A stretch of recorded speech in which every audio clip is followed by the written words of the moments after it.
क्या हुआ रोहितास? बोलो ना। रोहितास कहने लगे मैया मुझे कोई सर्प डस के चला गया, अब मेरी जिंदगी ज्यादा देर की नहीं है माँ, लेकिन तू रोना नहीं मैया। तारा ने सुना तो तारा रोने लगी, बोली बेटा अब मैं रो नहीं तो मैं करूं क्या, तेरे अलावा मेरा दुनिया में है ही कौन पुत्र रोहितास, बोलो ना। बेटा जो दुखिया मैया को और तुम किन पे छोड़ी जाते हो, और धर्म के मल्ला बन करके नैया मझधार डुबाते हो।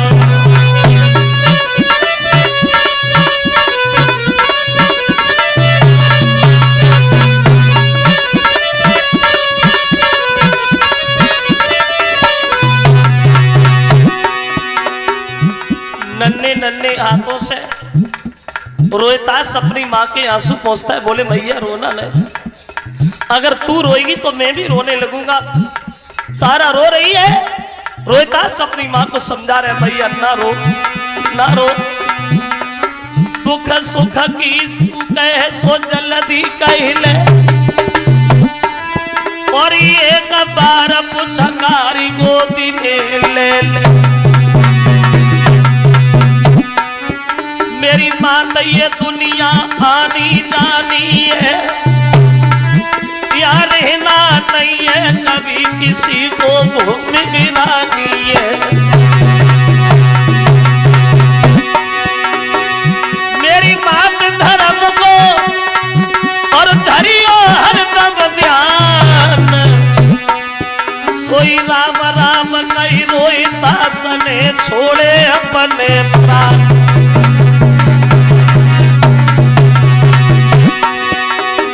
जाकी मैया रोवती रही के बेटा माँ से बजी रोए, जाकी मैया बिलखती रही के गोदी खाली करी रोए।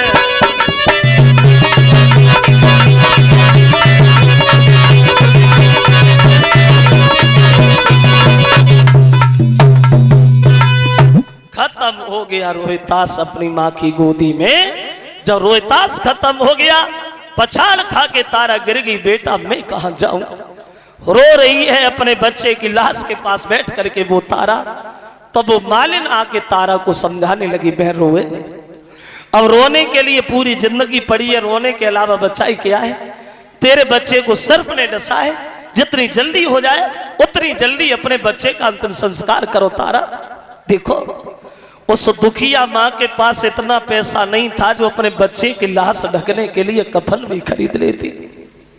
तारा रोने लगी, कहने लगी बेटा जब तेरा जन्म हुआ था तो लाखों की दौलत हमने यूं ही दान में दे दी, वो आज इतना भी नहीं है जो मैं तुझे ढकने के लिए कफन भी ले लूं। पुत्र रोहितास अंत में मजबूर होकर के माँ ने आदि साड़ी थारी मात ने लला को कफन बनायो, और लेके कुमर की लाश अगारी को दर कदम बढ़ायो। पहुंच गई शमशान घाट में बेटा नौ लिटाई। क्या गुजरती होगी उस माँ के दिल पे जिसका अकेला बच्चा वो भी मरा हुआ गोदी में पड़ा है। पहुंच गई शमशान घाट में बेटा नौ लिटाई, और अपने पुत्र के काजे मैया रही चिता बनाई।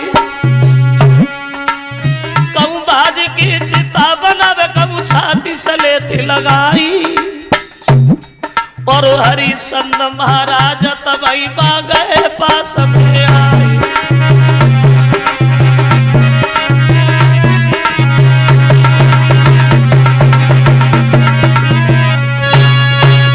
आदि सारी फारी बच्चे को ढका और पहुंच गई शमशान में। चिता बना रही है, ध्यान आता है तो रोने लगती है। रोने की आवाज जब हरिश्चंद्र के कानों में पड़ी तो हरिश्चंद्र पास में पहुंच गए। कौन रो रहा है, कौन रो रहा है इधर? तारा को हरिश्चंद्र ने देखा तो तारा से बोले, तारा तुम ये मरघट में क्या करने आई? तारा कहने लगी, महाराज मेरे बच्चे को कोई सर्प डस गया। जो हरिश्चंद्र ने रोहितास की लाश देखी तो हरिश्चंद्र पछाड़ खा के गिरे, तारा ये कैसे होगा? रोहितास मर गया। कहने लगी प्रभु मेरे बच्चे को कोई सर्प डस के चला गया। हरिश्चंद्र कहने लगे रानी तारा जो होना था वो तो हो गया, तुम्हारे पास टका है? कहने लगी नहीं नहीं महाराज, इतना भी नहीं था जो बच्चे की लाश ढकने को कफन ले लेती, अब टका की बात करते हो? कुछ भी तो नहीं है। हरिश्चंद्र कहने लगे तारा माफ करना, मेरे महाराज का हुक्म है, यहाँ बिना टका के मुर्दा नहीं जलेगा। इस बच्चे को उठाओ और कहीं दूसरी जगह ले जाओ। तारा कहने लगी प्रभु क्या ये लड़का आपका नहीं है? हरिश्चंद्र कहने लगे तारा जानता हूं ये लड़का मेरा है। अगर ये लड़का मेरा है तो तू भी तो मेरी पत्नी है। ध्यान कर वो पुराना, कितनी बार मैंने तुझसे कहा कि मेरा घड़ा उठवा दे तारा, तूने एक नहीं मानी। वो आज जब मतलब आया तो तू हमें रिश्ता बता रही है और बोले तू बिरथा लहासी धरे मर घट पे और रोई रही तारा नारी और कुमर न मेरो ना कुनारी हमारी।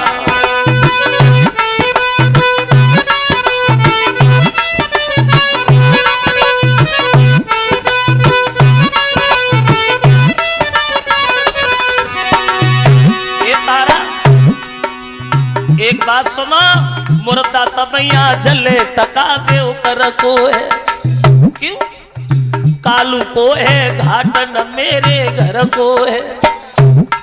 तू पीछे करिए बात तमी पहले टका निकाल, कुमर न मेरो ना तू नारी।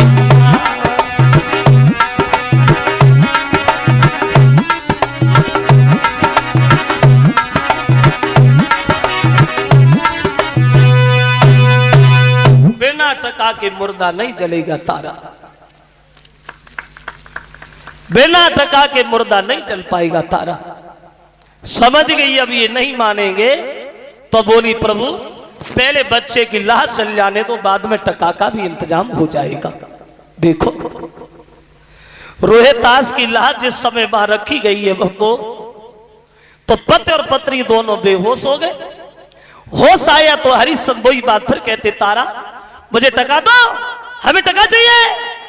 कहने लगी तो तुम्हें जहां से दिखाई देता हो वहां से ले लो। देखो धर्म में पागल दीवाने राजा को आधी साड़ी जो तारा पहने है वो आधी साड़ी ही खींच ली टका के बदले में। नग्न हो गई तारा तो गांव से बाहर एक बेहोश होके मंदिर पे गिर गई। अब तारा बेहोश है। विश्वामित्र ने देखा मौका बढ़िया है, लाओ खेल और खेल ले, हमारा क्या जा रहा है। अब विश्वामित्र दौड़े एक मुर्दा बच्चे को उठा लाए, तारा के पास लिटा दिया, होठों से खून लगा दिया और गांव की गलियों में काशी में जाके आवाज लगाई। और विश्वामित्र बोले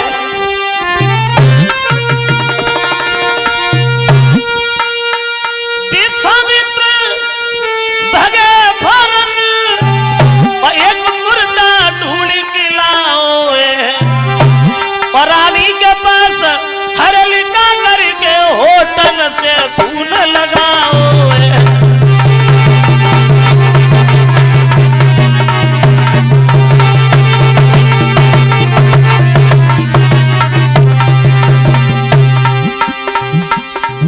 बच्चे को लिटाया, होठों से खून लगाया और गांव की गलियों में विश्वामित्र ने आवाज लगाई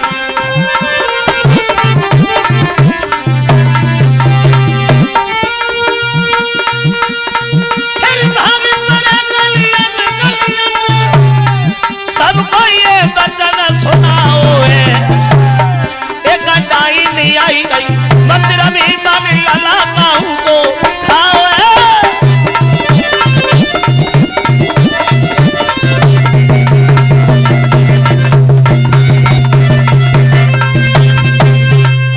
होठों से खून लगा करके गांव की गलियों में आवाज लगाई,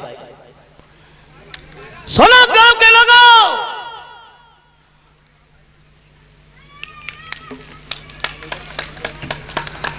तुम्हारे गांव से बाहर जो मंदिर है उस मंदिर में एक डायन आई है जो दूसरे के बच्चों को खा रही। पता नहीं किसके बच्चे को मार दिया, अपने अपने बच्चे देखभाल करना, होशियारी रखना। अब की बार पता नहीं किसे ले जाए और मारते। जो ये खबर गांव में फैली, पूरे गांव में हलचल मच गई। अब क्या होगा? तो कालू मेहतर ने हरिश्चंद्र को तलवार दी। हरिश्चंद्र इधर आ, ये तलवार उठा, जल्दी से जाओ, उस राक्षसी का बात तुम्हें करना है, ठीक है ना? अब हरिश्चंद्र भागे, आवाज लगाई, तारा उठ करके खड़ी हो गई। महाराज आप? हरिश्चंद्र कहने लगे, पागल औरत, तेरा लड़का मर गया तो